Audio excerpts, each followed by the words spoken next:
அவர்கள் மாநிலங்களவை தேர்தலுக்கான வேட்புமனு தாக்கலை வாபஸ் பெறுவதற்கான கடைசி நாள் இன்று.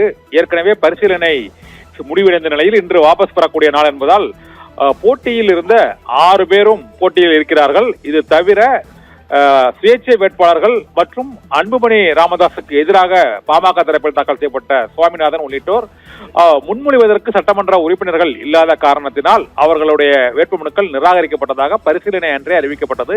இதையடுத்து 6 மாநிலங்களவை எம்பிக்களும் போட்டியின்றி தேர்ந்தெடுக்கப்படுவதாக தேர்தல் அதிகாரி இன்று அதிகாரபூர்வமாக அறிவித்திருக்கிறார். தேர்தல் நடத்தும் அதிகாரி இன்று செய்தியாளர்களுக்கு அளித்த பேட்டியில் திமுக கூட்டணி தரப்பில் போட்டியிட்ட திருச்சி சிவா மற்றும் கான்ஸ்டன்டைன் ரவீந்திரன், இது தவிர காங்கிரஸ் கட்சியின் சார்பாக கிறிஸ்டோபர் திலக் ஆகியோர் போட்டியின்றி தேர்ந்தெடுக்கப்படுகிறார்கள் என்றும், தேமுதிக தரப்பில் போட்டியிட்ட LK சுதீஷும் போட்டியின்றி தேர்ந்தெடுக்கப்படுவதாக அறிவிக்கப்பட்டிருக்கிறது.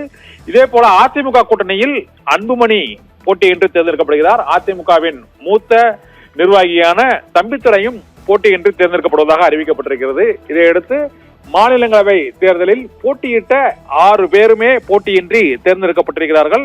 எதிர்த்து போட்டியிடுவதற்காக அன்புமணி ராமதாஸுக்கு எதிராக சுவாமிநாதன் என்பவர் பாட்டாளி மக்கள் கட்சியின் தரப்பில் போட்டியிட்டார். ஆனால் அவருடைய மனுக்கள் MLA-க்களால் முன்மொழியப்படாததால் அது நிராகரிக்கப்பட்டது. அவருடைய எதிர்ப்பும் ஏற்கப்படவில்லை என்று தேர்தல் நடத்தும் அதிகாரி சாந்தி அறிவித்தார்.